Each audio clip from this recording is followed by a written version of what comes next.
We are here at the Surfside Kolel Boker, and a question was presented in regards to making Etrog jelly, Etrog jam, whatever you want to call it. Now that we're at the end of Sukkot, Chama Vajab wrote down, don't do it before Shemini Atzeret if you're going to do it. Obviously, we're talking about one that was used for the holiday, meaning if you have a bunch of Etrogs from the Etrog seller that he never used, you can make jam with that right away. But we're talking about a situation where it was used. Now, today's talk is actually about something else completely different. Someone who visited an Etrog farm, spoken to some farmers and researched the topic. I'm actually going to introduce to you a problem with making Etrog jelly. That's nothing to do with halacha or sigula. It has to do with pesticides, because these are generally grown for the mitzvah of the holiday. Now, the crop farmers that want to grow these etrogim, they know the value of these etrogim, especially the good quality ones, and they're very much sprayed with many insecticides and pesticides and chemicals with no intention of anyone eating these etrogim. These are not lemons. They grew them with the purpose of making sure they stay perfectly clear and clean and beautiful. So they'll spray them with anything and everything to make sure that they're there. I pulled up from torahland.org all about this. He discusses it in detail.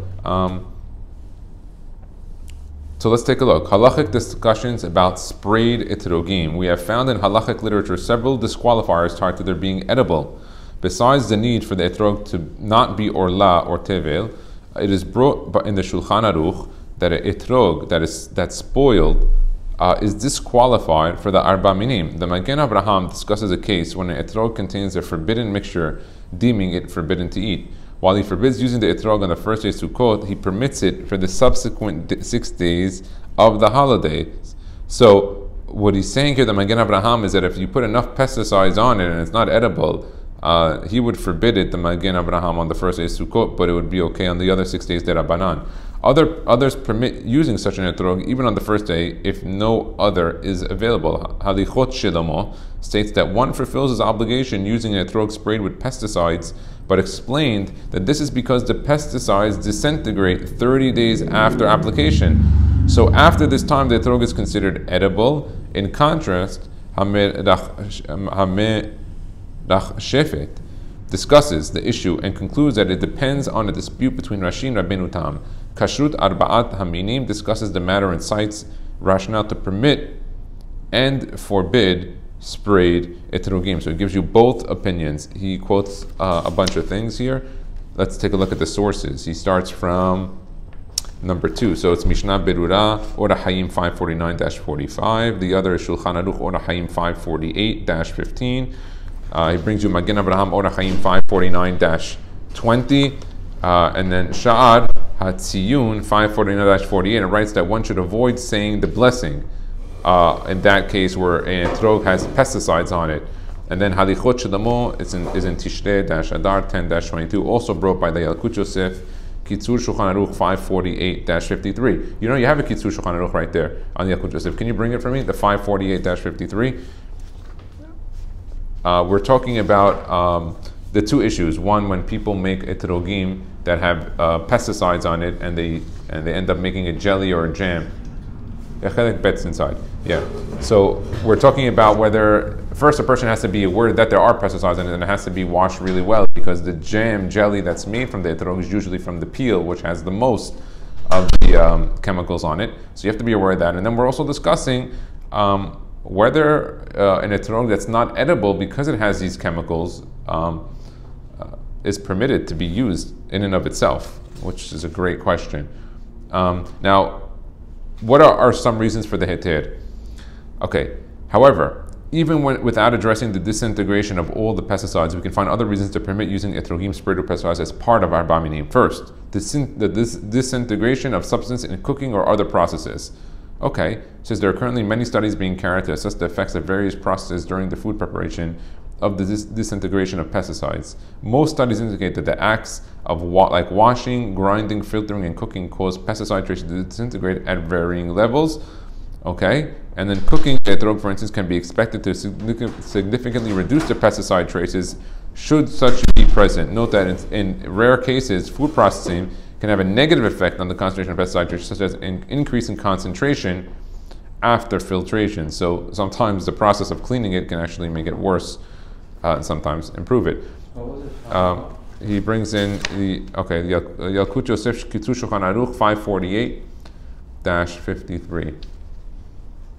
That's before. Oh, this is for Chol HaMoed. Yeah. Okay.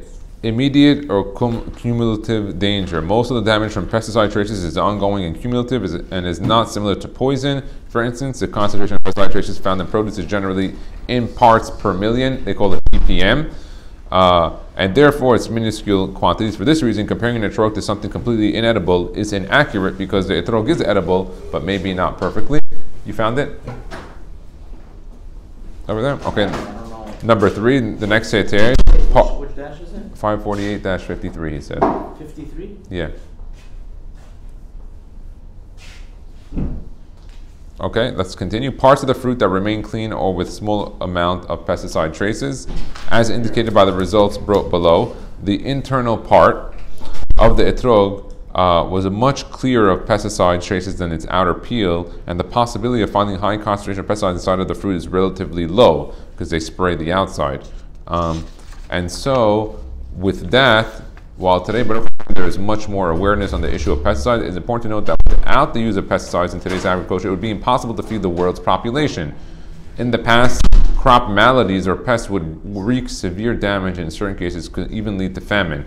Farmers are constantly balancing the need to supply consumers' demands for quality produce, a clean etrog, blemish-free vegetables, and the need for carefully monitored use of pesticides. Baruch Hashem, the industry is constantly working on developing soft pesticides and increasing their effectiveness in order to significantly reduce the amount of pesticide traces in food.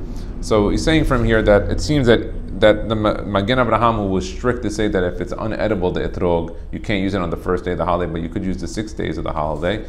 We're talking about an inedible etrog. An etrog is not supposed to, and a real etrog doesn't really have any flavor. It's not supposed to be edible. The real ones aren't even supposed to have juice. I was reading that they. Maybe, I mean, but here we're talking about in and of itself, like it's got to be edible from what he's saying on it. So he's saying because if it has these pesticides, there's an issue of making the jelly, how you should wash them. Just be aware that it has this problem. And he said furthermore that it was okay. He gave a bunch of the heterim. Why? Because it's not really poison on the inside. It disintegrates. It could be washed, and so he gave a bunch of them. So conclusion from Torah Land. The tests performed by Torah V'Haaretz Institute corroborate the findings of professional Eliezer Goldschmidt and Asaf Evtebi, and their conclusions that there is no basis for disqualifying etrogim for use as part of the Arbaat Minim besides the other reasons for the heter. Edition by Rabbi Moshe Blum. In light of the article above, it seems that eating etrog jam does not present a health hazard. The preparation of etrog jam from a few etrogim for family use and where small amounts are eaten each time is not dangerous. Consider too the conventional process of etrog jam preparation. The etrogim are soaked for a week and water is changed daily. Then the etrogim are peeled and boiled in water, during which the water is changed 7 times. The findings above indicate that most pesticides do not penetrate beyond the etrog skin. I'll bet it would be best to send etrog jam samples for testing to completely substantiate the safety of an etrog jam. However, even at this point, in contrast with the popular claim that the etrog jam consumption is dangerous, it seems that etrog jam consumption does not present a substantive health hazard. As brought down here, he mentions myjewishlearning.com on that article that they have on it. And there were a few other articles that I saw online. So there was 2 things. There was the halachic ramifications of an etrog that has pesticides on it, whether or not you could use it. It is okay because of the conditions we presented. And then furthermore, if you are going to use it for the jam, just be aware that it has these chemicals on it. You wash it properly, you change the water as it's normally done, and in our last video, we spoke about the etrogim and the sources from TorahLand.org. I'm adding this as an addition to the video because when we looked up one of the sources that he brought up in the article, it was Yalkut Yosef Kitzur Shulchan Aruch, and he writes here subsection 548:53. But you can take a look at it right there. It comes up on number 6. You can take a look at it. There you go. But we looked up the source and we opened it up, and that's actually wrong. It's not 548:53. I want to thank David who looked it up for us. David Melamed, and we actually found it's Tarmach, which is 648. So it's important to know that. If you want to look up 648-53, the quoted source over there is wrong. This just goes further to discuss why we started recording this and doing our Start Kolel Boker. We learn, we look at the sources, and we open them up, and we find unbelievable things. Let's take a look at what he had to say anyway, the Yalkut Yosef there. Etrog sherisisuhu ha-pardasanim bechomerim re'ilim. So the farmers had the etrogim, they put a lot of ra'al, poison on it. The Ministry of Health of the State of Israel, their recommendation is don't eat it for 30 days, leave those etrogim. Even washing doesn't help.